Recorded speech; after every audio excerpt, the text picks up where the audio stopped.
Abramos, meus irmãos, na carta de Tiago, capítulo 1. Se o Senhor permitir, estaremos fazendo isso por outras vezes, assim que o Senhor nos der a oportunidade. Hoje nós iremos expor o capítulo 1, versos de número 1 a 18, da carta de Tiago. Diz assim a palavra do Senhor. Tiago, servo de Deus e do Senhor Jesus Cristo, às 12 tribos que se encontram na dispersão, saudações. Meus irmãos, tende por motivo de toda alegria o passarde por várias provações, sabendo que a provação da vossa fé, uma vez confirmada, produz perseverança. Ora, a perseverança deve ter ação completa para que sejais perfeitos e íntegros, em nada deficientes. Se, porém, algum de vós necessita de sabedoria, peça a Deus, que a todos dá liberalmente e nada lhes impropera, e ser-lhe-ás concedida. Peça, porém, com fé, em nada duvidando, pois os que duvida é semelhante à onda do mar, impelida e agitada pelo vento. Não suponha que esse homem que alcançará do Senhor alguma coisa. Homem de ânimo dobre, inconstante em todos os seus caminhos. O irmão, porém, de condição humilde, glorie-se na sua dignidade, e o rico na sua insignificância, porque ele passará como a flor da erva, porque o sol se levanta com o seu ardente calor, e a erva seca, e a sua flor cai, e desaparece a formosura do seu aspecto. Assim também se murchará o rico em seus caminhos. Bem-aventurado o homem que suporta com perseverança a provação, porque depois de ter sido aprovado, receberá a coroa da vida, a qual o Senhor prometeu aos que o amam. Ninguém, ao ser tentado, diga, sou tentado por Deus, porque Deus não pode ser tentado pelo mal e Ele mesmo a ninguém tenta. Ao contrário, cada um é tentado pela sua própria cobiça, quando esta o atrai e seduz. Então, a cobiça, depois de haver concebido, dá à luz o pecado, e o pecado, uma vez consumado, gera a morte. Não vos enganei, meus amados irmãos, toda boa dádiva e todo dom perfeito são lá do alto, descendo do Pai das luzes, em quem não pode existir variação ou sombra de mudança, pois, segundo o seu querer, Ele nos gerou pela palavra da verdade, para que fôssemos como que primícias das suas criaturas. Vamos orar? Senhor, nosso Deus, Pai Celestial, é diante do Senhor que a Tua igreja está colocada nesta manhã. Pai, nós te pedimos que o Senhor nos faça entender a Tua palavra. Nós queremos ser alimentados por ela. Nós queremos viver por ela e para ela, Senhor. Nós não temos capacidade alguma de fazê-lo por nós mesmos. E nós agora intercedemos para que o Teu Santo Espírito, Espírito Consolador, Exortador, possa nos iluminar, ó Deus, a ponto de nós compreendermos aquilo que Tiago disse, a Tua Santa Igreja continua dizendo, mas que nós coloquemos tudo aquilo que foi ensinado nessa manhã em prática na nossa vida, para que possamos viver para a Sua glória. Tem misericórdia de nós, ó Deus. Nós não queremos ser somente ouvintes da Sua palavra, mas queremos ser praticantes fiéis dela. O Senhor nos abençoe durante essa manhã, com perdão dos nossos pecados, no nome de Jesus. Amém. Conta-se a história de um homem cristão, porém pobre, que juntou o seu pouco dinheirinho durante a sua vida, fez todas as suas economias de forma planejada para construir uma bela de uma casa. Esse homem era um homem cristão, porém pobre. Ele construiu a sua casa com todos os seus pormenores, pouco a pouco, como de saber aquele que é pobre, mas consegue construir algo com o suor do seu trabalho. Ao final desse tempo, ele construiu a sua casa e ficou muito feliz por ter a construído. Porém, meus irmãos, houve um tempo que uma grande tempestade atingiu ferozmente aquela casa. Aquela casa, então, foi destruída por aquela tempestade. Aquele irmão ficou muito triste e ficou muito tempo sem ir à igreja. até que o pastor daquela igreja foi visitá-lo, e visitando-o perguntou por que ele não estava mais indo à igreja, e aquele homem falou assim: pastor, como que nós podemos adorar a um Deus que destruiu a minha casa, o único bem que eu possuía, a única coisa importante que eu consegui construir durante toda a minha vida, juntando o pouco do dinheiro que eu tinha? Como confiar num Deus assim que permitiu tamanha atrocidade, tamanha coisa? Aquele pastor, no seu aconselhamento, pensou na sua resposta, e na sua resposta ele falou a seguinte coisa: meu irmão amado, nós compadecemos disso, entendemos a situação, mas o nosso Senhor, Ele não está interessado em construir casas, Ele está interessado em construir homens diante dEle. Quando a gente olha para a carta de Tiago, e esse é um ponto muito importante, meus irmãos, porque ações, como diria o reverendo Ronaldo Lidório, refletem planejamentos, mas as nossas reações, elas refletem o nosso caráter, como nós reagimos diante de situações tão adversas como essa. Quando a gente olha para a carta de Tiago, meio-irmão de Cristo, autor desta carta, aquele que se declara e que se coloca como servo de Deus e servo de Cristo, no verso 1, tendo sido alguém que conviveu com o próprio mestre. Tiago era conhecido por ser o bispo da igreja de Jerusalém. Ele participa com voz bastante elucidadora no concílio de Jerusalém, em Atos 15.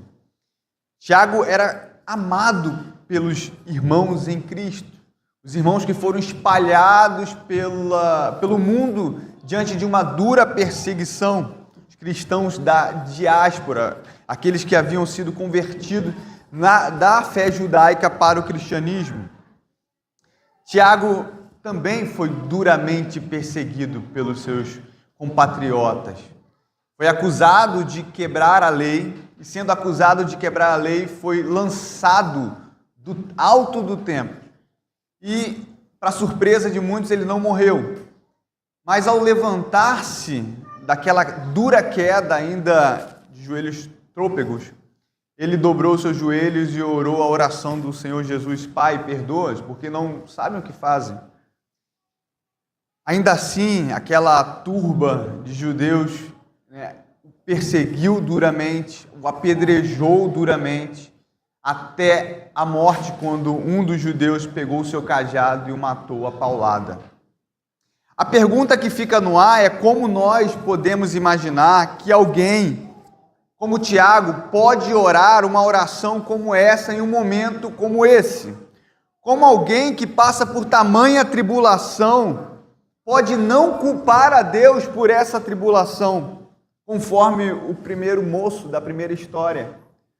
Como que uma pessoa pode reagir diante da tribulação como Tiago, ao não atribuir culpa a Deus e também orando para que o Senhor o perdoe, ou os perdoe, porque não sabiam o que faziam? Tiago está escrevendo justamente para encorajá-los, encorajar os cristãos a perseverarem na fé em meio ao sofrimento. Ele vai apresentar na sua carta um tom muito prático de uma vida que é confirmada, uma fé vívida que é confirmada por obras. E essa fé deveria ser alcançada por meio da verdadeira sabedoria, de uma maturidade cristã, mesmo em meio ao sofrimento. Segue um princípio muito próximo da literatura sapiencial do Antigo Testamento, Provérbios, Eclesiastes. Dialoga também com os ensinos de Jesus no Sermão do Monte. Vai ter o mesmo princípio. O que Tiago está querendo descobrir aqui é o que é ser sábio, o que é ser um sábio à luz da palavra de Deus. Vai diferir, por exemplo, das cartas de Paulo, ao qual nós estamos talvez mais habituados, onde Paulo dá um ensinamento mais teológico no começo e faz aplicações ao final dessa carta. Tiago já começa mostrando como que uma vida prática evidencia uma fé verdadeira no Senhor e como nós devemos reagir em meio ao sofrimento, em meio às lutas, em meio às perseguições, em meio às provações. Esse é o ponto de Tiago. E é interessante porque quando a gente fala de Tiago, meu irmão de Cristo, este não era um crente durante o ministério de Jesus. Porém, ele conviveu com Cristo, cresceu com Cristo, aprendeu a sua profissão juntamente com Cristo, experimentou e vivenciou todos os sermões de Cristo e os seus milagres, mesmo ainda não crendo somente após a ressurreição. Mas adquiriu um conhecimento empírico de ver o Mestre, aplicar os seus sermões, ensinar os seus discípulos, trazendo essa abordagem de uma fé operosa, que glorifica a Deus na prática. Ele se dispõe a responder uma pergunta muito importante que a Escritura está sempre tocando no ponto, que é o porquê nós sofremos. Jó lida com isso. Há um propósito no sofrimento. Esse é o ponto de Tiago, quando ele fala nos primeiros 4 versos, a partir do verso 2 ao verso 4, meus irmãos, tende por motivo de toda alegria o passardes por várias provações, sabendo que a provação da vossa fé, uma vez confirmada, produz perseverança. Ora, a perseverança deve ter ação completa, para que sejais perfeitos e íntegros, e em nada deficientes. Há uma estranheza natural por parte de quem lê esses primeiros versos. Porque quando você lê esse verso, você vai entender ou pensar da seguinte forma: como nós, ou como alguém pode considerar feliz ou considerar alegria o motivo de passar por várias provações? Parece que é algo que vai contrário. Provações e alegria não estão no mesmo sentido natural das coisas. Como que alguém pode sentir alegria ou ter motivo de alegria o fato de passar por várias provações? Parece que Tiago está sendo uma espécie de sádico aqui. E o que Tiago está pontuando é que a tribulação, muito contrário daquilo que o mundo prega, onde a alegria é ausência de tribulação, de sofrimento, para o mundo a alegria é isso. Para Tiago, a tribulação, no entanto, não deve gerar tristeza ao cristão, mas deve gerar alegria, pelo fato desta ser uma oportunidade de amadurecimento e crescimento espiritual. Tiago está pontuando que a tribulação, sendo o povo de Deus aprovada nela, produz então perseverança. Esse era o objetivo do processo. Veja comigo que há aqui uma progressão muito típica do hebraísmo, muito interessante quando ele fala da provação, sendo ela aprovada, produz a perseverança, e ela tendo ação completa, produz o quê? A maturidade cristã. Há aqui uma progressão de estágios. Você é aprovado. Sendo aprovado nessa prova, essa aprovação vai produzir em você perseverança. A perseverança, tendo ação completa, produz maturidade. E aqui, Tiago não está dizendo que a perseverança, como muitos de nós podemos pensar, é uma espécie de paciência passiva, sabe? Onde eu fico à espera das coisas que vão acontecer, aguardando tranquilamente aquela provação terminar. Não é isso que Tiago está pontuando. Na verdade, no sentido bíblico, a perseverança, ela é uma condição ativa que produz alegria pelo fato de entendermos que é através da tribulação que estamos sendo aperfeiçoados e amadurecidos. A perseverança, ela não é o fim, mas ela é o meio pelo qual o cristão cresce espiritualmente. É como se fosse o caminhar pelo um trilho com um peso muito grande sobre os ombros. E ao final daquela jornada, quando você conseguir levar aquele peso até o final, você então ganha a chancela de amadurecimento em Cristo.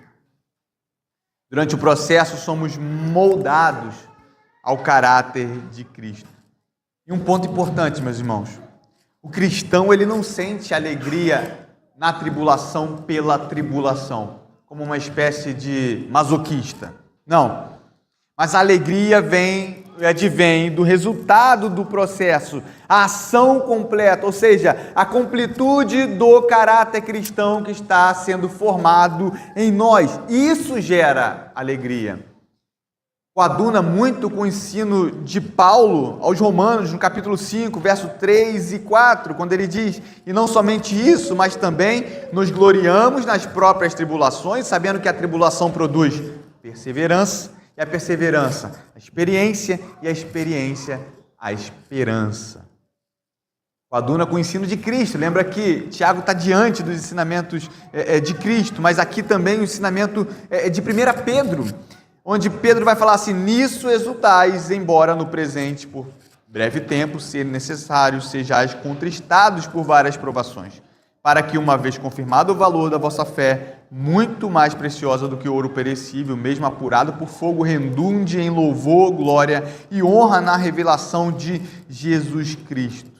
Pedro está falando que a tribulação, ela é breve.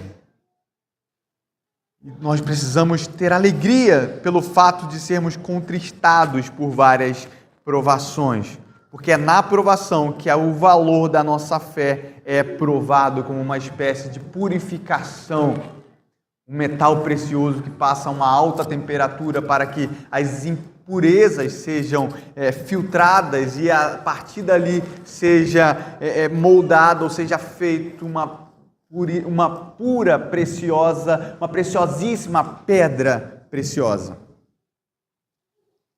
E aqui eu paro para que nós possamos pensar, meus irmãos, que o que Tiago está dizendo para nós hoje é que nós não podemos desprezar o sofrimento.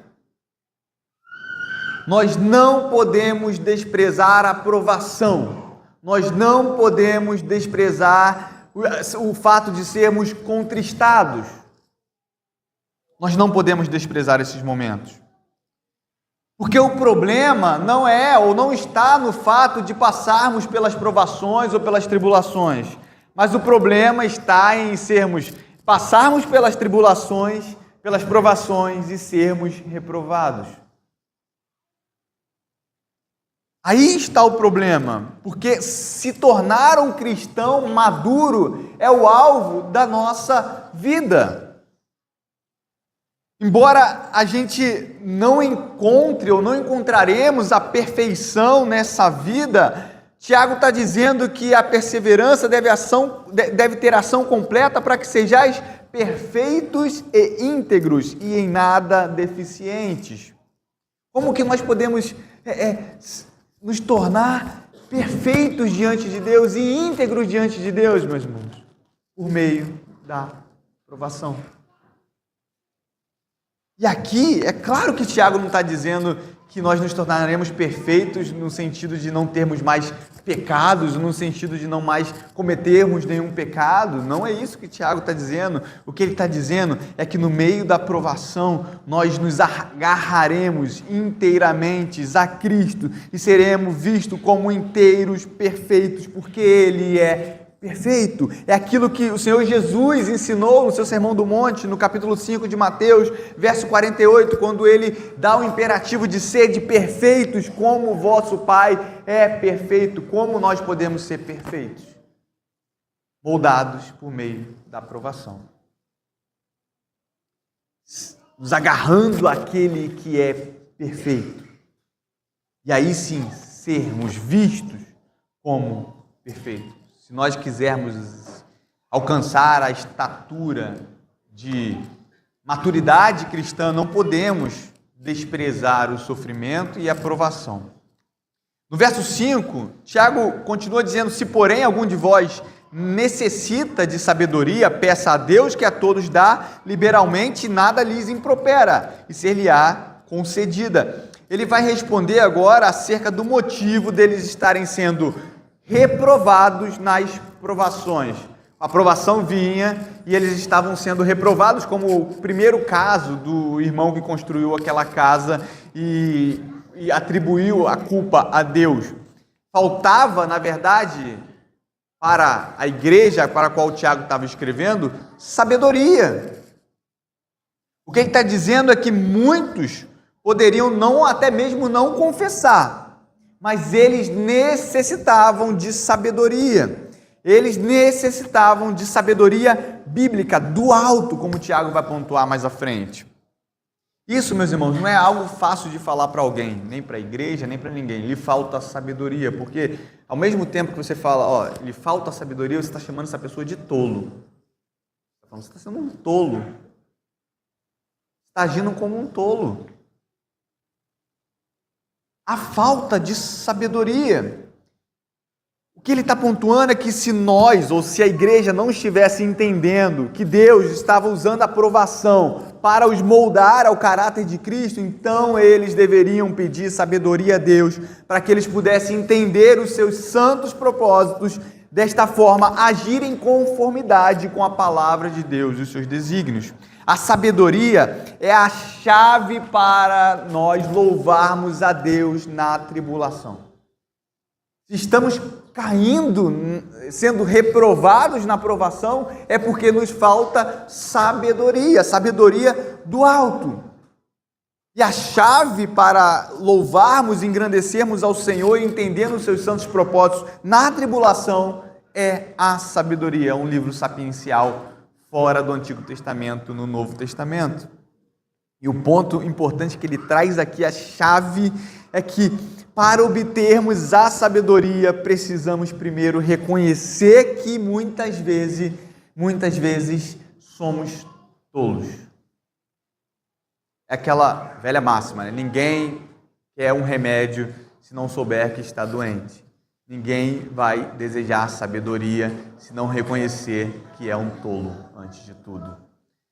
A sabedoria, ela vem de Deus, meus irmãos, e, portanto, ela deve ser pedida, rogada a Deus, porque é Ele quem dá a sabedoria.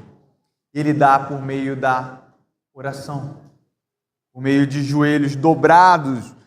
Tiago, o justo, ele era conhecido pela sua fidelidade, meus irmãos, à lei e à oração. O seu apelido era joelhos de camelo, porque ele passava por muitas horas e horas orando pelo povo de Deus e pelas petições, pelas causas que ele necessitava orar, e era horas e horas orando. A tradição cristã reconheceu os seus joelhos como uma espécie de tão machucados que pareciam joelhos de camelos. E é Tiago quem vai lembrar a igreja que a oração é o meio pelo qual Deus sustenta e direciona o seu povo e é o modo de nós sermos conduzidos à maturidade cristã por meio da sabedoria que vinha do alto. A lógica aqui é muito simples. Nós necessitamos de sabedoria para passar pelas provações. Isso é fato. E se nós não temos, se estamos caindo em meio à provação, precisamos pedir a Deus, porque Ele é o dono da sabedoria. Ele é a sabedoria encarnada, segundo Provérbios. E Ele dá, segundo Tiago, sem impropérios. O que isso quer dizer, meus irmãos? Sem tecer críticas ao nosso passado, sem nos atribuir culpa alguma. Sabe aquelas pessoas que nos dão alguma coisa e aí, ao nos dar algo, nos enche de sermão. Mas eu falei que você não sei o que, ia fazer isso, aquilo, eu te disse, tá, toma. E você tem... Sabe aquela pessoa que atribui um monte de... Você recebe aquela petição que você estava pedindo para ela, você estava pedindo algo para ela, ela dá, mas ela atribui um monte de culpa por causa de erros passados seus. Deus, segundo Tiago, não age assim. Deus dá sabedoria de forma deliberada e sem impropérios, ou seja, sem tecer críticas ao nosso passado, sem atribuir culpa nenhuma ao nosso passado, porque a culpa já foi lançada em Cristo. Tiago, ele não admite o fato de que um crente possa crescer na fé sem sabedoria. É uma coisa que está totalmente ligada, intrínseca, ou seja, não pode ser separada, é uma condição. Se quisermos ser amadurecidos, crescermos espiritualmente, precisaremos de sabedoria. se assemelha ao ensino de Provérbios, capítulo 8, verso 35, pois todo aquele que me encontra quem? A sabedoria, encontra a vida e recebe o favor do Senhor. Tudo bem, Tiago não admite que um crente possa crescer na fé sem sabedoria, mas ele admite que existam ou possa existir crentes que ainda não são sábios. E aí, meus irmãos, a solução para esses é pedir em oração. A mesma coisa que Cristo falou no seu sermão do monte: pedi, dar-se-vos-á, buscai e achareis, batei e abrir-se-vos-á, pois todo aquele que pede, recebe, o que busca, encontra, e a quem bate, abrir-se-lhes-á e dar-se-vos-á. Ou então o ensinamento de Jesus em Mateus 21, 22, tudo o que pedirdes em oração, crendo, o receberei. Tiago adentra ainda mais essa questão quando ele no verso 6 fala assim, peça a sabedoria, porém com fé, em nada duvidando, pois o que duvida é semelhante à onda do mar, impelida e agitada pelo vento. Ele agora está dizendo que a nossa petição não deve ser feita de qualquer maneira, mas ela deve ser feita com fé. O instrumento pelo qual a nossa oração se achega ao trono do Senhor é a fé, ou seja, o crer no caráter daquele a quem nós estamos orando. Oração requer conhecimento de Deus.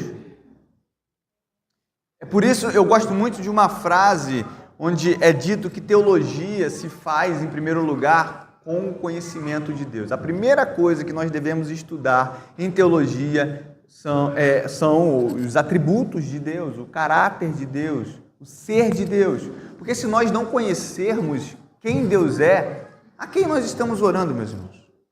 A qual Deus estamos intercedendo quando nós dobramos os nossos joelhos? É um Deus soberano, é um Deus onipotente, é um Deus que decretou todas as coisas e tem o controle de todas as coisas nas suas mãos, é um Deus misericordioso, é um Deus justo, é um Deus compassivo, é um Deus longânimo, é um Deus paciente. Quem é esse Deus a quem nós estamos orando? Tiago começa do começo. Precisamos ter fé, e fé implica conhecer a Deus, porque uma oração duvidosa simboliza uma mera religiosidade, sem de fato conhecermos o Deus a quem oramos. Se em nossas orações temos dúvidas do que Deus é capaz de fazer, estamos orando a qualquer Deus, que não é o Deus da Escritura Sagrada.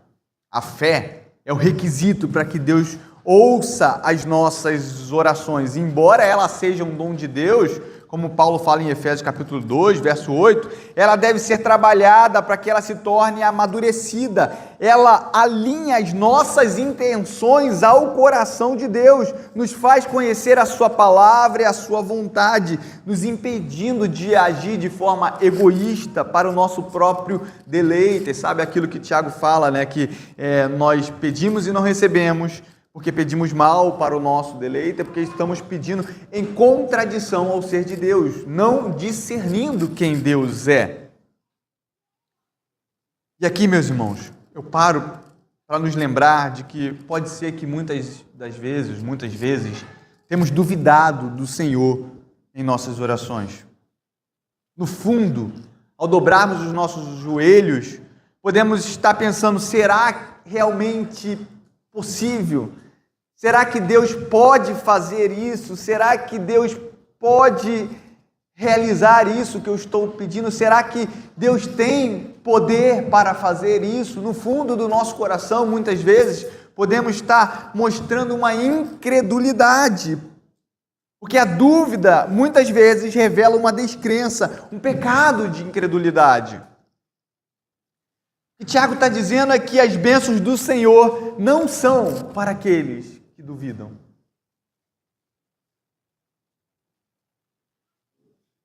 E o que é tão belo no ensinamento da Escritura Sagrada é que Deus é tão misericordioso que podemos pedir para que Ele nos dê fé nos momentos de dúvida, medos, inconstâncias. Se nós oramos e temos dúvidas de quem Deus é, ou do que Deus pode fazer, a boa notícia que nós temos é que nós também podemos pedir fé ao Senhor e Ele dá. Podemos ser amadurecidos pela palavra de Deus e sermos moldados diante da sua palavra para que a nossa fé cresça. E aí nós conheçamos, ou podemos conhecer mais o caráter de Deus e orarmos conhecendo a quem nós estamos intercedendo.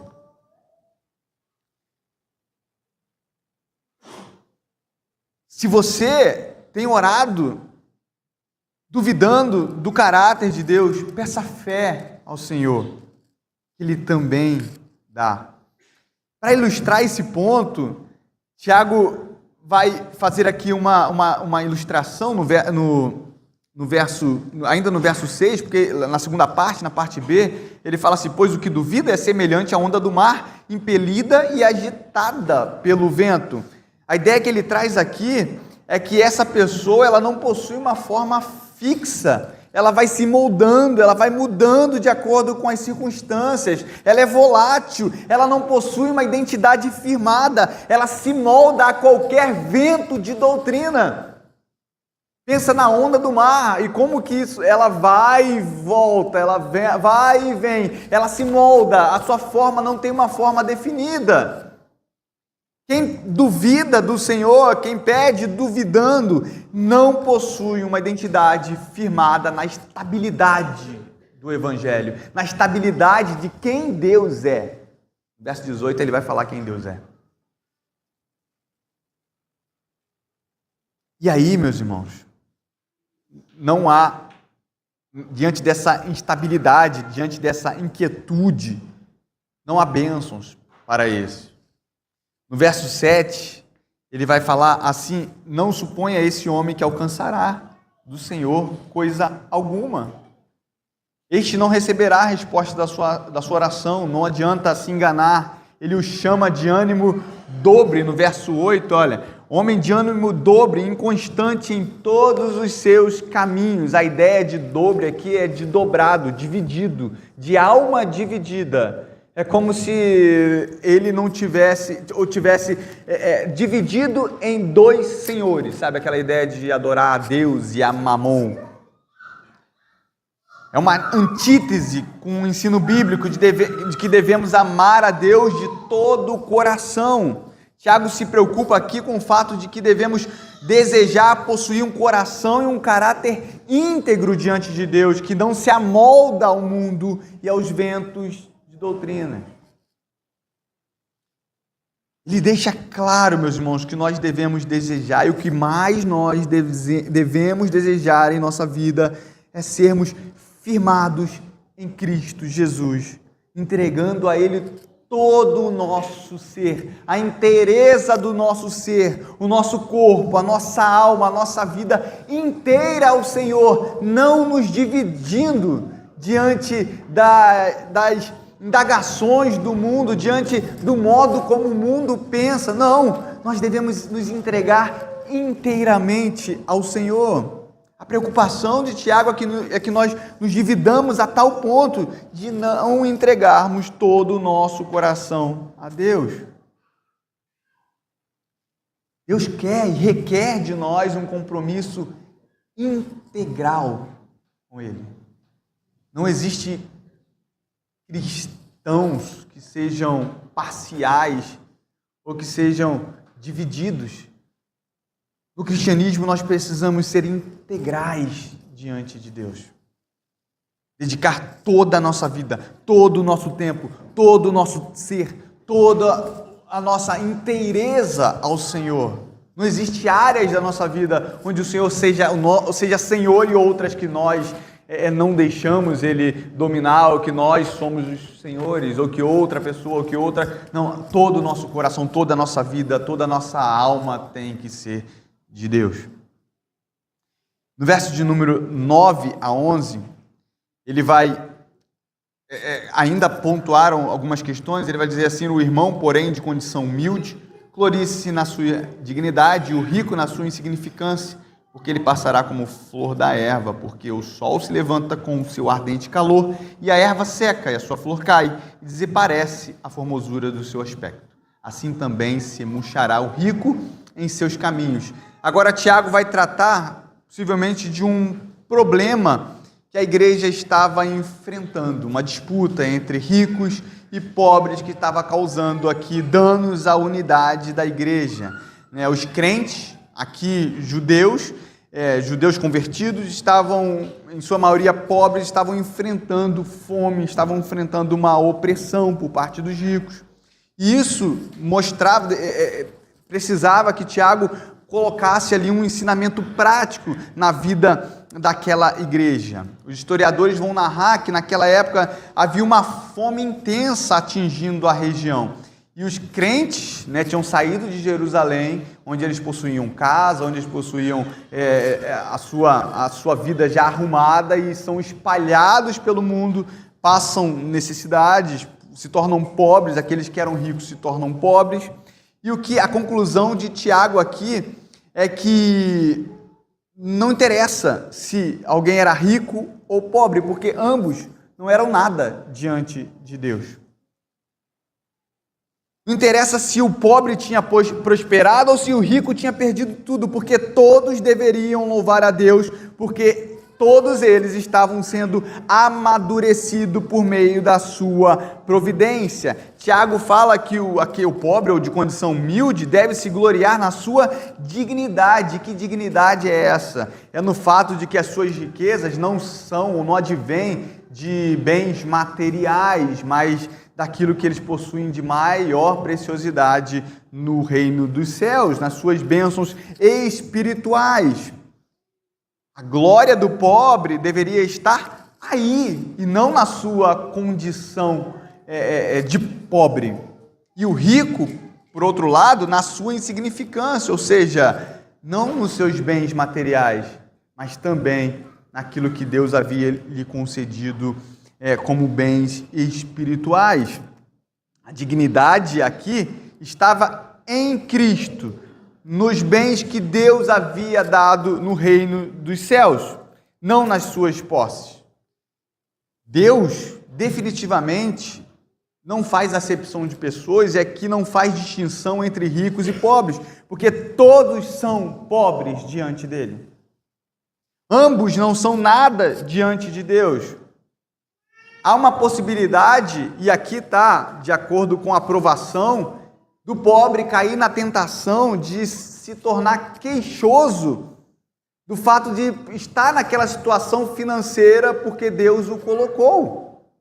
E aí se queixar da sua situação financeira. E por outro lado, há a possibilidade do rico também cair na tentação de confiar nas suas riquezas. O que Tiago está dizendo é que ambos deveriam gloriar-se no fato de que bens materiais não são capazes de nos tornar felizes diante de Deus. Bem algum tem essa capacidade de nos gloriar diante de Deus, porque a nossa glória não está nas riquezas deste mundo, mas está no tesouro do Evangelho do nosso Senhor. É o tesouro do Evangelho que é a glória do crente. Não é a riqueza material, não são as coisas deste mundo. Por isso que nós não devemos estar correndo atrás das coisas deste mundo, meus irmãos. Se Deus te colocou em posição que você tem uma situação melhor financeira, que Deus seja glorificado aí. Mas se porventura você não tem condição financeira, se você é um pobre, que Deus também seja glorificado nessa condição, e o seu tesouro, e o único tesouro, não seja a sua condição financeira, mas seja a sua condição de filho de Deus.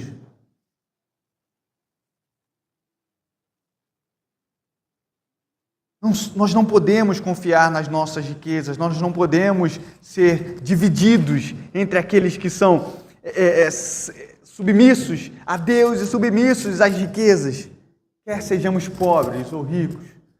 A nossa real riqueza está no Evangelho do nosso Senhor Jesus.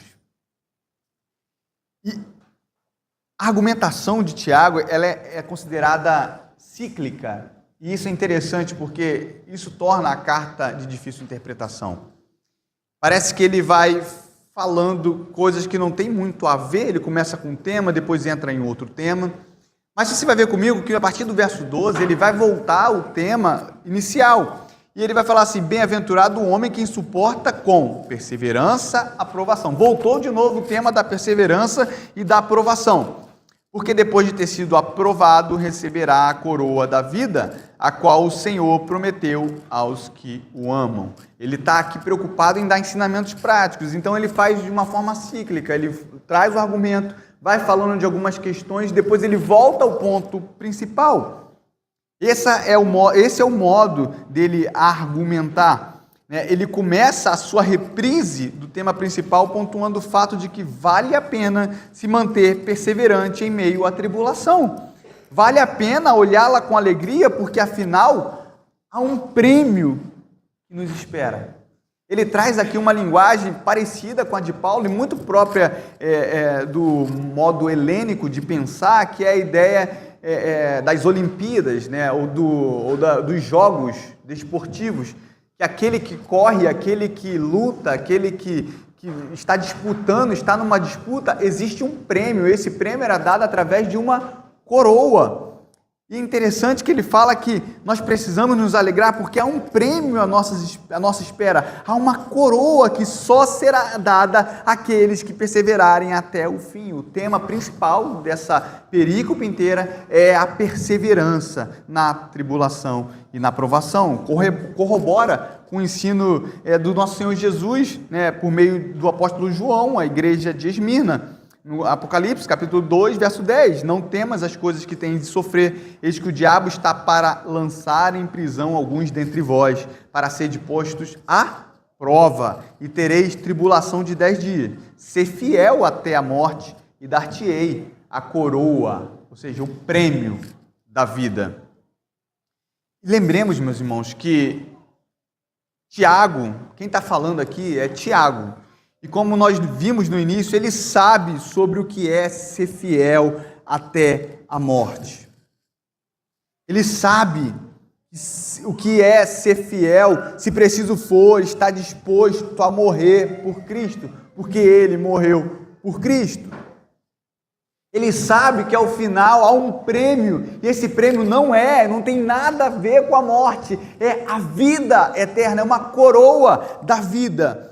O ensinamento que Tiago traz é que devemos orar pedindo para que o Senhor abrevie, se possível for, o tempo da aprovação. Porém, nós devemos, na aprovação, estarmos preparados para sermos, inclusive, mortos ao passarmos por ela.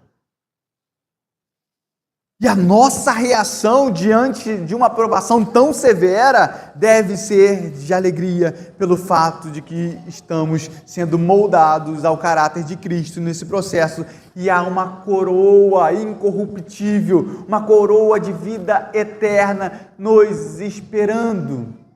É por isso que quando nós olhamos os mártires da igreja sendo lançados à fogueira e muitos cantando louvores ao Senhor no meio de uma provação tão severa, onde a vida deles estava sendo ceifada, nós não conseguimos entender as suas reações, mas como nós falamos no início, reações mostram o nosso caráter, mostram quem nós estamos verdadeiramente estabelecidos, o nosso fundamento. O que nos espera é a vida eterna. E aí, meus irmãos, nós deveríamos perguntar: tudo bem que nós devemos ser alegres ao passarmos por provações, mas e quanto às tentações? Qual deve ser a nossa reação? Porque ele fala aqui, no verso de número 13, no verso de número 12, falando que nós devemos suportar com perseverança a provação, porque nós receberemos a coroa da vida que o Senhor prometeu àqueles que o amam.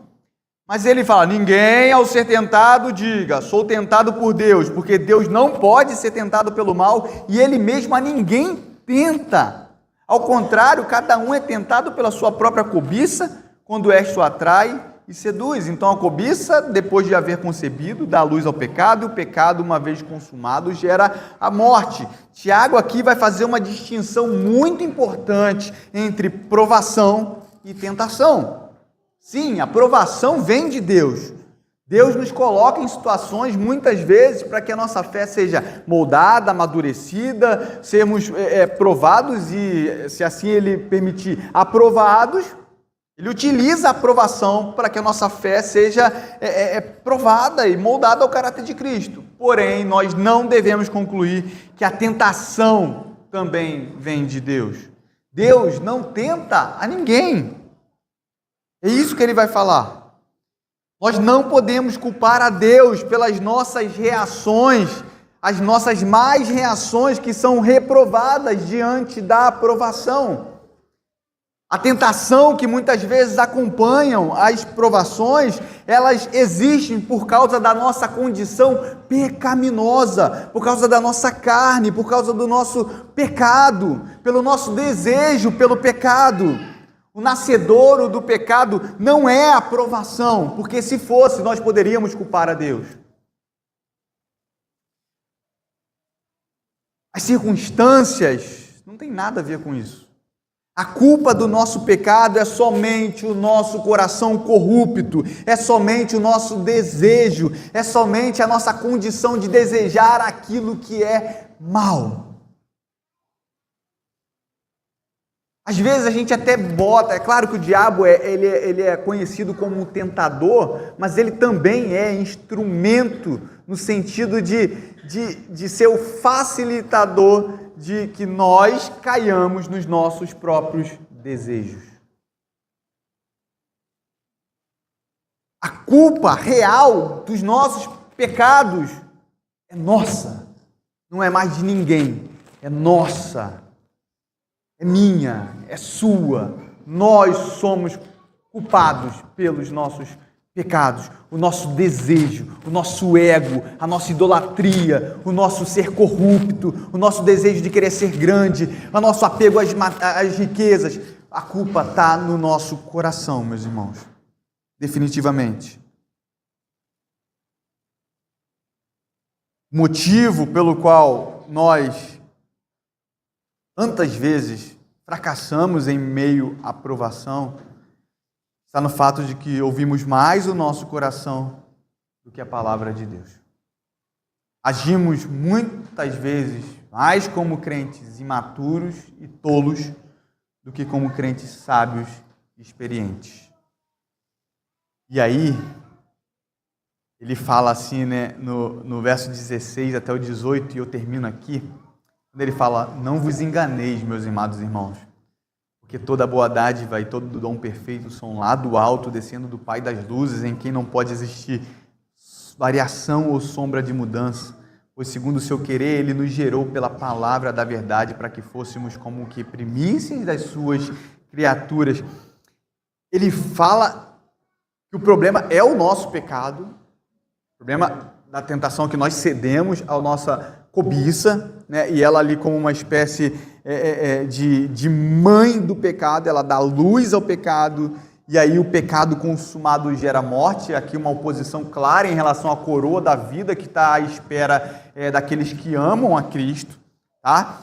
Mas no verso 16 ele dá mais uma vez, ele começa falando do ser de Deus, falando: não vos enganeis, não atribua culpa a Deus, meus irmãos. Sabe por quê? Porque toda boa dádiva e todo dom perfeito vem do alto, descendo do Pai das luzes, aqui no sentido daquele que criou os luminares, em quem não pode existir variação ou sombra de mudança. Ou seja, Deus não é como nós.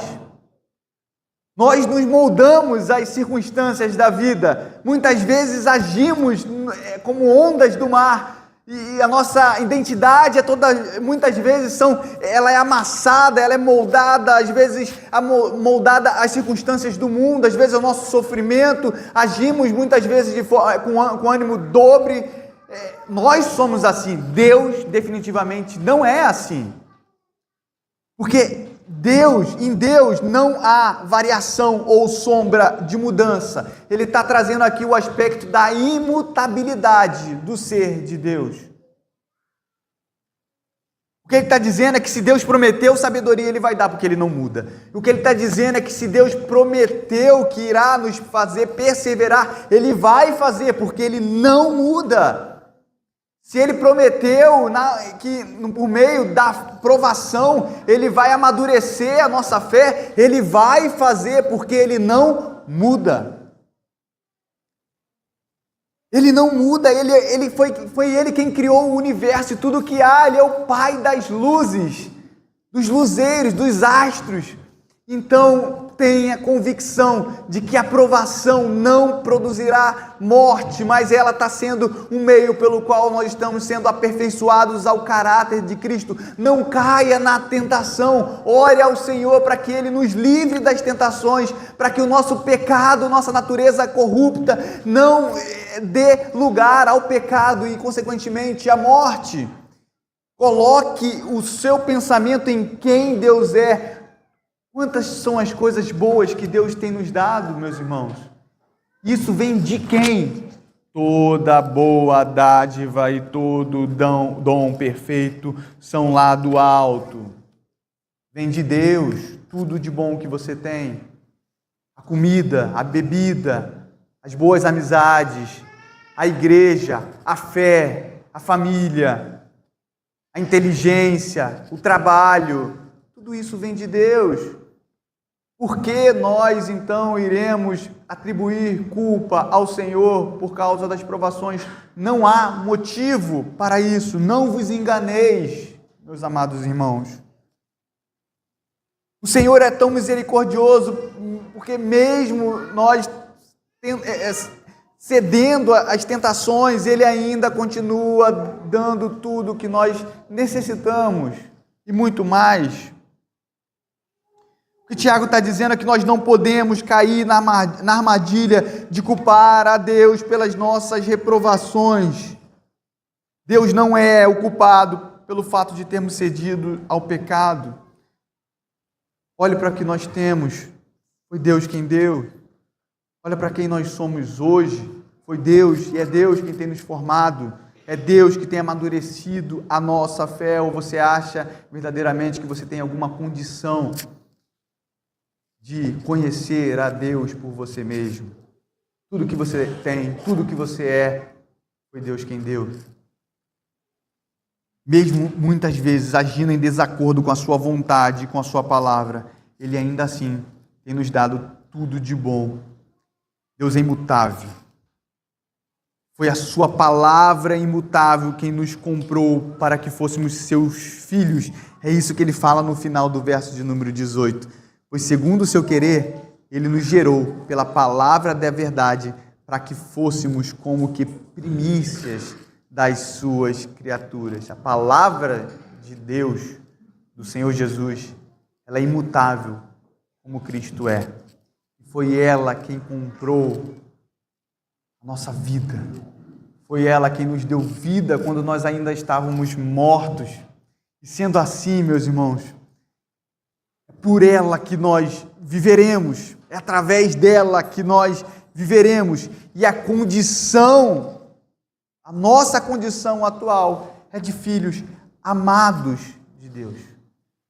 Há uma coroa de vida eterna a nos esperar. Eu concluo dizendo que a jornada cristã, ela é um caminho longo. Ela é parecida com aquela da trilha de ontem. Caminho cheio de intempéries. Muitas vezes não tem corda para subir naquelas pedras. Tem tantos desafios, tem tantas tribulações, tem tantos sofrimentos, tem tantos medos, tem tantos receios, tantas dúvidas. Possui muitos desafios a jornada cristã. Esse ano de 2025 requer de nós maturidade, sabedoria, para nos lembrarmos que é nas provações que nós iremos adquirir e seremos aperfeiçoados ao caráter de Cristo. Não nos enganemos, meus irmãos.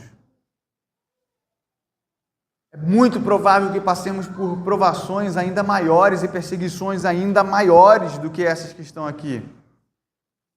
Quem sabe, provação até de morte, mas que estejamos preparados para que, se possível for, sermos fiel até a morte, porque ao final há uma coroa de vida eterna a nos esperar. Seremos premiados por meio da perseverança. E ao final há uma glória eterna, incomparável com as tribulações deste mundo. Nós não podemos atribuir culpa ao Senhor pelas nossas reações pecaminosas. Não deve haver mais em nossas desculpas. Sim, eu fiz isso mais. Sim, eu fiz isso mais. Não deve haver mais. Deve haver um coração contrito, reconhecendo os nossos pecados e a nossa necessidade de Cristo e de Cristo somente. Lembrando que a culpa dos nossos pecados é nossa. Lembre-se, nós devemos lembrar de duas coisas, eu termino aqui. Primeiro, Cristo foi um homem de dores, de provação, de sofrimento. Ele foi duramente perseguido. E a primeira certeza é que nós também seremos. Esse é o caminho que nós escolhemos ao trilharmos o caminho de Cristo.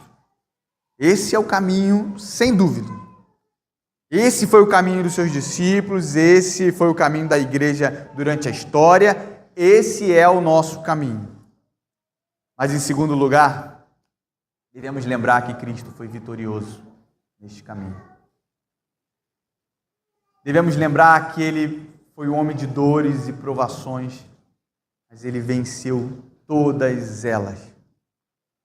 E a nossa união com Cristo diz respeito ao fato de que se Cristo venceu, nós também venceremos. Se Cristo venceu as provações, se Cristo lutou e venceu e recebeu a coroa da vida, o prêmio, recebeu e nos entregou esse prêmio, não duvidemos, meus irmãos. Saibamos que também, ao final desta jornada, seremos vitoriosos. Na verdade, já somos vitoriosos, porque a nossa vitória não depende de nós, depende daquele que é perfeito, imutável em seu ser, não há sombra e variação de mudança.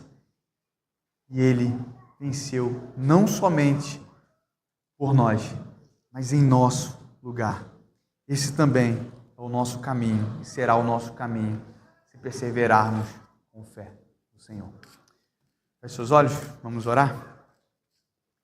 Senhor, nosso Deus e Pai, nós te damos graças, ó Pai, que a Tua palavra ela é viva, ela é eficaz, ela penetra aos nossos corações, nos exortando, mas também nos encorajando a permanecermos firmes, inabaláveis, diante da perseguição, do sofrimento e da provação. Senhor, não nos deixe sermos reprovados em meio à provação. Nós queremos testemunhar do Evangelho do Senhor Jesus. Nós queremos vencer as lutas das nossas vidas por meio da Sua palavra, ó Pai.